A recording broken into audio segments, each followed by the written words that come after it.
জি, আসসালামু আলাইকুম রহমতুল্লাহ। আমার নাম মোহাম্মদ আজমল আলী খান। আমি তো দীর্ঘদিন ধরে এই দেশে 1986 থেকে, কিন্তু রেস্টুরেন্টে আমি কাজ করি নাই। কিন্তু আমার আত্মীয় স্বজন বা আমার ফ্রেন্ড বন্ধুদের রেস্টুরেন্ট আছে। এই ইন্ডাস্ট্রি আমার মোটামুটি ইন্ডাস্ট্রি কিভাবে যাচ্ছে, কিভাবে চলছে সেটার কিছু অভিজ্ঞতা আছে।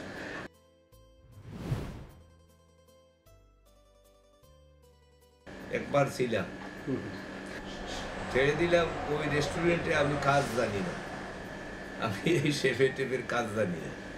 কিন্তু আপনার নিয়ে দেখলাম যে আমার যে একটা চিন্তাধারা ছিল যে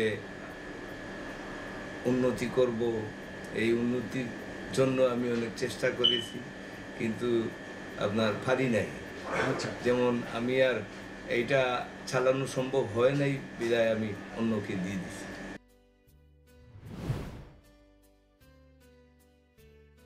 না, এটা আমার নিজে থেকে, আচ্ছা, আচ্ছা। কোনো লোন টোন ছিল করি নেই। লোন তো হচ্ছে কি আপনার, যদি আপনি এই এই ব্যবসার মধ্যে যদি আরও কিছু ডেভেলপ করার চিন্তাধারা থাকতো, তাইলে আমি হয়তো ব্যাংকের সাথে যোগাযোগ করে আমি লোনটা নিয়ে নিতাম। আচ্ছা, আমার আচ্ছা। প্রয়োজন পড়ে নাই, বিদায় আমি নেই। হ্যাঁ। কারণ নাই, এই যে আমাদের কাস্টমার যে যারা আসছিল তারা আসছে, এই ব্যবসাটা ছিল অনেক পুরাতন।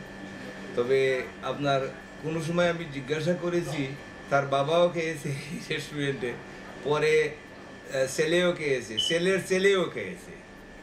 এইভাবে আমাদের কারি ইন্ডাস্ট্রি আমাদের ব্রিটিশ জেনারেশনের সাথে সম্পৃক্ত এবং এবং পরিচিত। আচ্ছা। সেটা থেকে আমি অনুভব করেছি। তৎকালীন সময়ে তো স্টাফের শরীর ছিল না, আমি যে সময় ছিলাম আমি অ্যাভেলেবল আপনার কাজের লোক পেয়েছি। কিন্তু আপনার দেখেছি একটা জিনিস আমি সেই সময় আমি অনুভব করেছি যে আমাদের এই কারি ইন্ডাস্ট্রি যদি আপনার সূক্ষ্মভাবে পরিচালনা করা হয়, তাহলে আপনার কোনো অসুবিধা হয় না। কিন্তু আমাদের চালানোরও কিছু অভাব আছে। কারণটা হচ্ছে কি জানেননি, আমরা দেখি আপনার ওই রেস্টুরেন্টে কাজ চলছে, ভালো বিজি করতেছে, দেখে শুনে আরও একটা ফাঁসে তুলে দিচ্ছে। দেওয়ার পরে আপনার এই সব জিনিসই আপনার একটু কারি ইন্ডাস্ট্রি যে রেস্টুরেন্টে আপনার 10,000 স্যালারি ইনকাম করতো, তার ইনকামটা একটু কমে আসে। আর এইসব ক্রাইসিসে আপনার কিছু একটু অসুবিধা তৎকালীন সময় আমার মনে হচ্ছিল। কিন্তু সেটাও প্রবলেম না, যদি সুন্দর সুষ্ঠুভাবে পরিচালনা করা যায়, তাইলে আপনার আমাদের কারি ইন্ডাস্ট্রির কোনো ঘাটতি হবে না। এখন আমরা দেখতেছি যে বর্তমান পরিস্থিতিতে সব কিছুর দাম একটু বেড়ে গেছে আপনার, আর গভর্নমেন্টও আপনার রেস্টুরেন্টের মালিকদের সাথে আপনার তাদের দূরত্ব একটু বেড়ে গেছে। কারি ইন্ডাস্ট্রি তো একটা বিরাট ইন্ডাস্ট্রি আমাদের, কিন্তু আমাদের একটা কমিটিও আছে, কারি ইন্ডাস্ট্রি একটা কমিটি আছে আমাদের বৃহত্তর যুক্তরাজ্যে। কিন্তু এই কারি ইন্ডাস্ট্রি তারা হয়তো যোগাযোগ করেছে, কিন্তু কিভাবে করেছে আর কিভাবে গভর্নমেন্ট সাহায্য করেছে তাদেরকে, সেটা নিয়ে আমার একটু চিন্তাধারা আছে। বর্তমানে আমি দেখতেছি এইভাবে যে যেভাবে যাচ্ছে আমাদের গভর্নমেন্টের কিছু হস্তক্ষেপ আরও বেশি করার দরকার। কারণটা হচ্ছে এই, আমাদের সবগুলা জিনিসের দাম বেড়ে গেছে, ইলেকট্রিসিটির দাম বেড়েছে, গ্যাসের দাম বেড়েছে, এই লোকাল গভর্নমেন্ট আপনার এনভায়রনমেন্ট ট্যাক্সগুলোও একটু অতিরিক্ত করে দিচ্ছে। এর জন্য আপনার একটা ক্যালকুলেশন আছে, একটা বিজনেস রানের একটা ক্যালকুলেশন থাকে। এটা আমি সাধারণভাবে বলছি, প্রত্যেক মানুষই জানে, যারা বিজনেস চালাচ্ছে ওরা জানবে। আচ্ছা। তো এই ক্যালকুলেশনের মাধ্যমে আপনার দেখা যাচ্ছে যে আপনার লাভের পরিমাণ নাই, এরপরে আপনার এই জনবলের দরকার।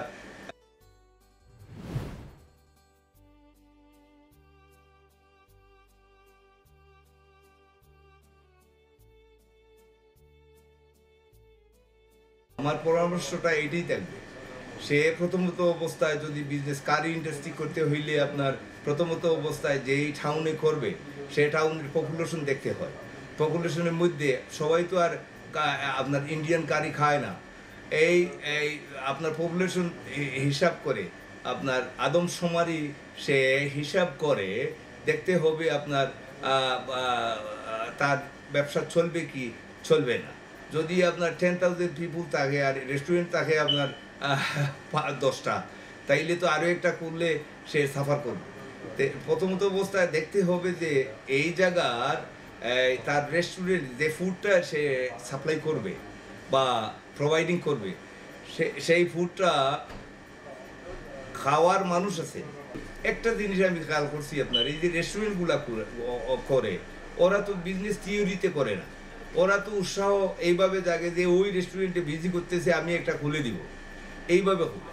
তবে আমি আপনাদেরকে অনুরোধ করব, আমাদের কমিউনিটি যারা ইন্ডিয়ান কারি সাথে জড়িত বা আরও হইতে চায় তাদেরকে আমি এইটা বলবো যে আপনারা ভালোভাবে চিন্তা করবেন যে এখন তো আরও দেখছেন তো আপনাদের এই বিশ্বের মধ্যে একটা ক্রাইসিস চলছে, আপনার সবগুলা দাম বেড়ে গেছে, আপনার কোনো জিনিস নিয়ন্ত্রণের মধ্যে নাই। এটাও আপনার মাথায় রেখে আপনি এই ব্যবসাগুলো করবেন। জি, আমি এটাই বলতে চাই আমাদের কমিউনিটি, এই কারি ইন্ডাস্ট্রি কমিউনিটি বলতে চাই এটা যে আপনাদের কাছে অনুরোধ যে আপনাদের তো দীর্ঘদিন ধরে এই ইন্ডাস্ট্রিটা চলছে। আমার বাপ দাদা এই দেশে আসার পরেই এই জায়গায় কাজ করেছে, আমার ভাই বোনেরা এখনও করতেছে, কিন্তু তাদেরকে অনুরোধ করবো এইটা যে আমাদের জনবলের দরকার। এখন কারি ইন্ডাস্ট্রিতে আমাদের ওয়ার্কারের শর্ট। এখন আমরা যদি সবাই মিলে আমাদের বাচ্চা কাচ্চাকে, যাদের বিজনেস আছে তাদের বাচ্চা কাচ্চাকে পরামর্শ দিয়ে আমাদের ইন্ডাস্ট্রিতে ঢুকিয়ে রাখতে পারি, এটাই হবে ভালো। আর যদি গভর্নমেন্টের হস্তক্ষেপে আমাদের দেশ থেকে দক্ষ কারিগর নিয়ে আসতে পারি, এটাও বেস্ট হবে। আমাদের কারি ইন্ডাস্ট্রির জন্য এটা শুভ বয়ে আসবে না, আমাদের গভর্নমেন্টের সাথে নেগোশিয়েট করতে হবে সেটার জন্য।